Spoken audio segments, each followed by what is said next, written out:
chua lòng thủ con suy ni sẽ là hiền anh kinh nghiệm thì có sẽ có tira có hành thua mà sẽ có hun hin mang thầy đầu thủ ra cái người à hun thằng nào thọ bằng ai vàng in chua hồn har sa thọ maya ni lại thọ chân giờ mà để hoa để cô in bát thiên này là con trung trai chỉ là thu thu là xiang thầy và mà rồi chúng ni lại thọ chân giảm dar so bani dar di gar ve aka tung tai na kha kadil ruin ka thang to a ka ti sa na hi chu en po ni sira di thu tu na ka siam na di chuan jam lu ni ka hang thia lo ka khop ani chu ta ka min lo lo lan chu ka du de te ai ka thang to che ti hi ani la hun ni lo chen ka ka lo lan lu a po mungkin hidup Pathian yang diturunkan Allah. Tetapi lahir Pathian dan kamat dan dua amai roju kalau sengai te harus sengai te lo umbian kan di harus ketia ngai gamping te Pathian makan juga. Itu ni sila kalau beru te ai datang tu cia ari jongkong mai lo bin juga kan tu nanti cukup dihok dengan tin itu te kan siapa tiang kan hundukan mama. Chúng là hiện tượng chuan của phần Zaipawl thì bộ dẫn là hiện tượng số mà những cái học được thực hiện đó là cái lâu này này Pathian thủ cần chia chết từ ông mà sẽ cái chia chết của các chuan cái chia doa trong trai nó cái này là chúng cái trong trai rồi chuan để của phần Zaipawl cái Pathian của cái Zaipawl là số đó này rồi vua mi tên là tên cổ là lấy cái thôn bung riat na rồi bung riat cha song paruke song pasari rồi vua mi tên là tên cổ là lấy cái thôn bung riat na cha song paruke song pasari na siapa nam kalau ni jual cái mà như thế nào này và thiên qua cái căn này thì mình sẽ đi thì thiên qua cái căn này chuan rồi tu cái căn này ha và thiên rồi tu Krista rồi cũng tu cái căn này anh này nó rồi mua cái căn này thì tu ra mà cái chuột cũng gặp rất chuan thì lệ Philippines có cái này là lệ khát thông bung thum ra lá cái này Philippines có những cái này là cái cổ là để có thùng bung thùng nó cho sùng hí na chỗ khác cái này sùng quan thua là quý cần gì à và nó trong mình chọn tâm tu là để sửa Krista là quan tu chúng ta nên cái cần thi là này cái này sùng quan thua là quý cần gì à thì cần muốn này thì Pathian tu đang chú anh em đang sửa chữa tiệm này cho anh đang sửa chữa mấy em à ổn đi à tôi nó đang sửa chữa khan tu cha đang sửa chữa nó đang sửa chữa khan tôi sửa chữa tu number cho thùng xong cho thùng na number tôi lúc tôi đang sửa chữa rồi đang Pathian cái bụi thì pha đang sửa chữa này Pathian mà xong đi đi trong tay lapa mình nghe tập ngày hi là lịch sử Krista sinh vangin anh kim thì thấy mình xem mà căn bản lo nghe mình hình căn thắc lòng thú căn thứ đó chứ chủ là lịch sử vang căn gì nó chủ là chủ cái thủ hia cái mà mình hình hia mình đi vô thuyền na chủ căn mình hình na căn bản sao chủ căn mình hình na căn bản sao nó không piang mà là sao thì thấy nó căn chẳng thuyền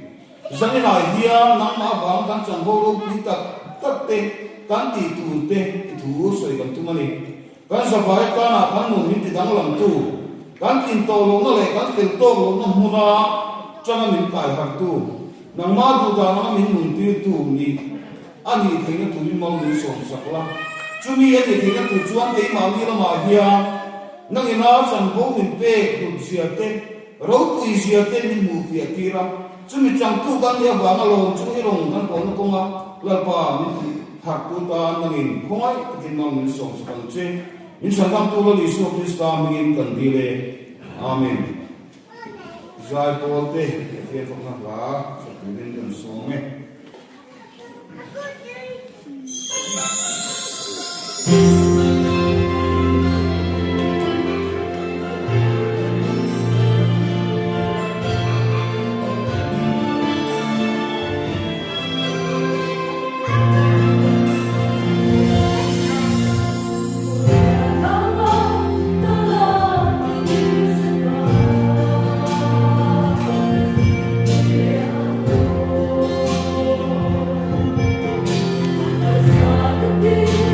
Of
Jadi là hiang kan sang phố nó quý tập ngày hi kan siat mong phố ở ngoài thì hiang cả đường lúa ta đã thu bùi ăn được cái gì Pathian này một thiên kan siat là con vàng thua lại tụi kan gì nó tệ Vista vàng ở đâu lúa tu kan gì nó tệ kan siat ở đâu tụi này mình hiang kan sang phố vào hiang ham chắc nó tệ anh hiang lúa nó tệ vàng để thang làm tệ chứ còn không thiềm điếu mày mai lo chuka long Cherhlun lo ka thu long to na tu korin thon thak thung ve la ni pathian in kan ni na te pathian na tho pui tu ban ni na te ai chuan ki tu ai chuan krista wa tho tho la kan chan bo ni ma sala amen pe ki na le sui ni zamina hian chu tia ni hin chu kan ni ki pathian yan nim sia chian e ma wa gen chu kan hun vong tu ina so yang khan ko ve la ya Vì ông ấy nông thủy, nhưng mà sẽ là các ngôn của cái nông lô, cái in không về các nông ta thì chủ Christian nó bảo các sản phẩm kia và mình nó thế, mình nó thế, và cô lại thì nó thế, rau lúa tu mình nó thế, sản phẩm nó cứ cả cái gì mà sẽ là, chứ mình không có còn là chuan, tôm mai, xèo mai, khoai mai, ông ấy thì cho nên là hiện các mình suy, vô cùng là đi, cho nên là hiện các sản phẩm Christian mai là Lali suwa Krista dan tanah kita le tole lawang kan sanbo te koke la kia kan mola kuma toy ralmai turahia ama mimpe ama to keima mia kharau mimpe kai awa hian chu kharau chuan cha chuan mun mai la sang donani chu ta chuan chu ni kharau chu wang khole tinani to la Krista ro puitu ani to la mister ani to donani Thế không nghe là amen thì phải đầu tư nữa cả amen thì nâng là cả amen lâu thay lâu là cả ông tôi mà Krista mai là nhá ắt thiên là chuyện của tôi này chúng mình chẳng tu thì tâm gì rồi bao giờ cũng bảo xe chúng mình chẳng tu vẫn gì nó số là chuan có sự làm ha tu thì nó sẽ ha vẫn việc việc thế thì lu ha số việc việc thế cái bên vẫn từng đây à Krista cũng số vẫn từng tu nó tu ra thế Krista ai bảo cái gì na thế nhá cái gì tu ra mình đi kiếm được đâu cho nên là hiếm muốn ta chỉ ngày tu ai cũng phải thì mà chân chân hi ka soi chi na mi dam chân chân soi tu hi ka so be le wa ma ko ma an tu na kan bien pi pu nu sa ta len pu mi na te le ko ke min so te ya kan ka la si ni kan ko ya ka kal ma ta ya e mo ti tal hi chuan lo hi chan ka tu ma ka kal ma ta ya na tu trai ta e ma kan ka la ta chang lo wa amun kan ti ta chang lo wa ka do kan ti ma hi na sei lo Zang gaya hiam dia kena angkal cerita darso kata tu so dia tidak kata kacau cai cerita kehian kau ada some kita tu kehian tak cuan kan hon ma sampai kalau ni kehian jadi sana cuan PATHIANNI ni dia ni kan kehian vala min bon dia kehian maya dia kehian walin dia mo itana ipen suap loba iai mun betul kata ni bon pen suap lo hitung ring big le ni ko ti ka ta ma ka mai to chianga di ti ti la pa he lu ni chu te no mani itala ka ai ni ko te ko ta ale tu hi na to lo ka ni no ni pe so ke ngoi ka ko te ni ka lo tu jam chap cham tu nu le pe ti hi ka ni mai ko ti ti pa ti ma mai ko ti chu ba chu na he ka pe la la ni so nu ka si na la ni so ka na ke pe tu Chang baru tu kita berapa kita mesti ya, kan nanti kita chang le tu le ini, jadi lah ia ni pergi aku. Tu chang le tu pergi mana sukan ni Indonesia, kan tu lo Krista kan Santo Hani kita ni lagi yang kawan tuang nombor ini. Dia kau bela hian kan sehingga kan mana itu ni adik amai lo tu. He không nghe gắn dùng dùng tệ, he không nghe gắn sản phẩm tu dùng tệ, he không nghe dùng mai ăn số, ra tàu lâu tu, Krista và cô lại cái gắn gì tệ, rồi luôn tu gắn gì tệ, toàn quý về ra cái chút gì tệ, nằm mang những và cô lại cái gì tu hiến, chỉ cái gì là Masih ini sih, ini kan, kalau waktu tu ini kan, mifin ini kan, something, Zohar nak dek tu nak kan, mai tu kan ni nak ada semua nasi. Pathian faham ni buat kan, pathian ni Krista isu bahaya, kalau waktu apa pathian faham je, abu je lo, ini kan lo. Cuma ini posisi tuan, kalau dia itu orang tu ni ganti ya, enggak ini orang tu bahaya. Krista tu semua kita kena tu lah, athai lo ganti ni kat tu. Jadi nak yang ni kita tu ni, ini saya tu. Athai lo ganti dah muni lah lo, aku betul cakap lah lo. Cuang jangan lupa tak main sendiri lagi. Ini itu orang Cina tu. Kalau lupa ni te, kalau ganti ni te, kalau ni te kan cari te lo terima sulah. Hemi biar yang jangan lupa tak main. Lalu semua yang dalam macam te dona ni, wani kali ni kalau tel te dona ni, lalu tu kali ni lo Krista kalau dona ni, pathian lo kalau dona ni, tekto sulit. Gimana ni kami itu sampai tu. Kan jangan bawa kita mai, along ring, along lo kat lo, amai lo suci ni jangan tu anu macam, kau bela ni ring, ni kita mula lah. Cuma kan ring lo itu jual tu punya macam mana? Krista ni mana yang hujat deh, walau punya kalau sekarang kita turun layang satu orang, dia mah kita ani tu satu apa? Kan jangan bawa, akon dulu, kan nanti Nya doa ni, cuba Krista ni makai apa? Kan sambil kita tak suci lah. Krista ni kalau itu kan minang dia. Alau kalau dia polis lah. Krista kan ini pendesi melu. Kan semua polis lah. Sekarang kan polis lah. Politik kan kena polis lah. Krista ni dia kita yo. Cuba ini kalau polis lah. Krista ni dia kita ini. Contoh kan dia bawa diplomatik jadi arms yang curu, kan turun curu, dip tak kena tidak. Kau orang boleh apa, politik tak kena apa, yang dip tak kena apa ini. Cuma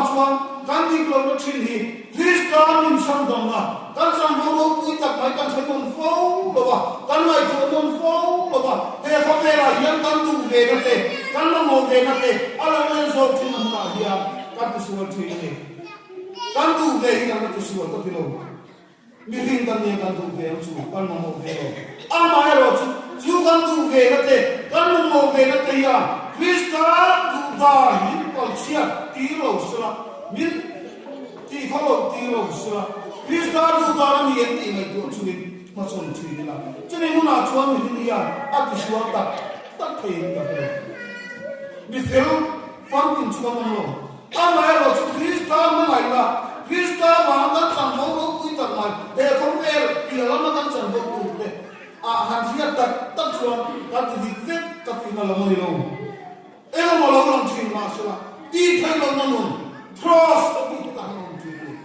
Jadi cross kalau lansia cuan, poisa kalau nanti kalau namun dia cuci poisa kalau nanti cuci oh ni masih kan poisa tu ni. Jadi poisa kalau lele cuci pasal itu apa? Biar jangan tak ni lah mati itu sih. Cross aja, nung curi lah minum cross ram tu mai, sampai curi mai lah. Kalau itu hal tak ni, cuba kan kalau ni lo tu cantu lah tu, kau dia tu rantu, kan lu nak rantu, cumi rantu cuba, rantu tu dia macam Krista wangkan cantu ni tak, rantu lo tu. Orang tu sok bahagia, Krista mana orang tu tak, tak nak ikut dia. Kan sini ni macam mana? Kan ni semua ni macam mana? Jadi orang kan macam tantan, kan semua tanya apa ni. Jadi lagi ya, tak nak ikut dia. Ilau dah ikut nanti, ilau terus kalau ini dia. Masih ihun kalau ikut tu macam, kalau ikut tu macam. Hei, kami lo, hei, kami lo, hei, kami lah boleh tu lo. Krista mana nak lagi, hei, kami lah isu kita macam mana dia. Kalau kita tu, nah dia patut ini naikkan, apa lagi kita tu?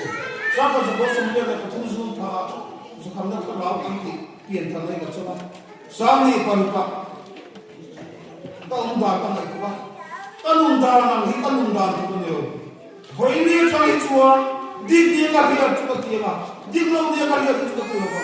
Sura itsua, tanu zone somdi. Kami ni anda thong mula tutu siya to. Di lang niya kariya ito katira ba? Kim lo te ko ma se ka ti puiti so chulo ka ti ni ma mi lo ne chule ni lo jin ge pu chon ya ta na ti so cha te ka ngai cho na kong di go thui ke so cha te ta ma se chu hu na cho lo pa i ti te ni min hu e ma se krista va ka chan bo so pa ni sia ta krista va i fe na ni i ti na ni va ni ro lo tu ni ni ka va lo pe Chú Krista và các chân bộ chú các nhân đàn số nun quý thầy của mình quý âm chứ thì thể hiện cái mạng này đâu lúc chỉ là các tiền các số chỉ là với nhà hiền gia đình là hiền Krista và các chân bộ mình đi khát ta ngày hôm nay lâu nay của anh thầy mà sẽ cùng nó trong chùa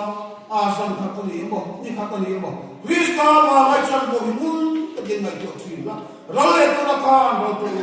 này mà thế không thể lại mà đi đâu ha tất nhiên rồi liệu tôi nói gì thì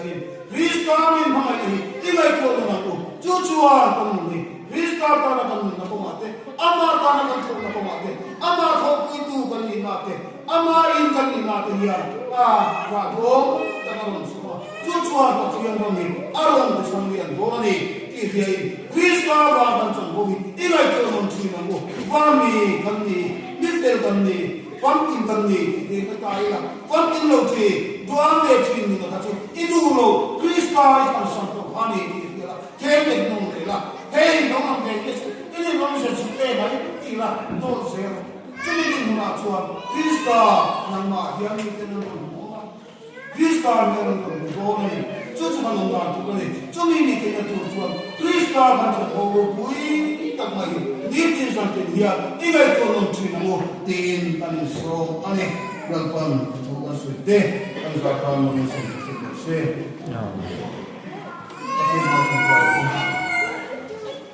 lampa misuan tutu sa tuam anun ni te ka ba yan ni kan ka balon kan se ju iswa Krista wal kan san ko tu pui tak mai chu dia takin nang in sa tu Krista Cumi kan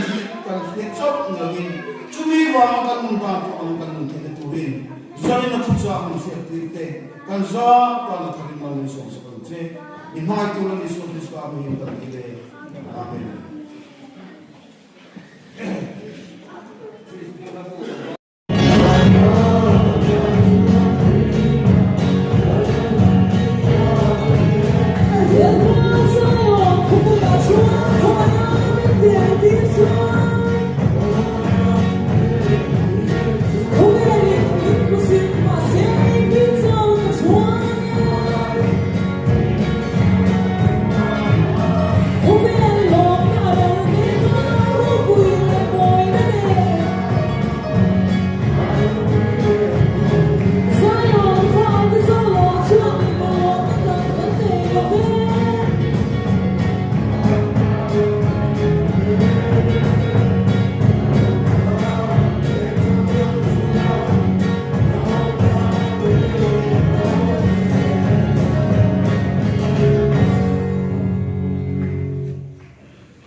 Chân tiết tu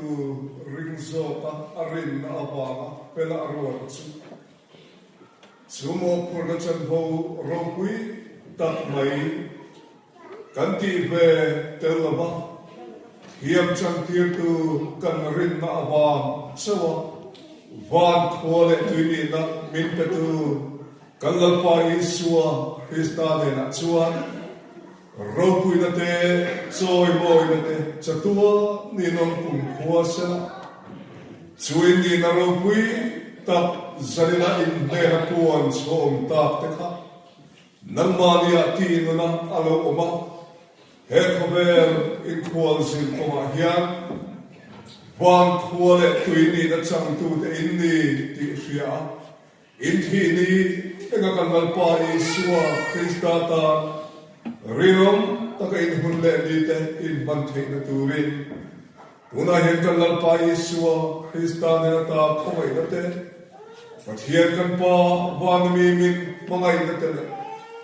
Around here in Pona, Atit Sakdale, Hamua Nadum, Tap the two in Zanena Tunale Chatuan, Hanging low on zero, say Amen.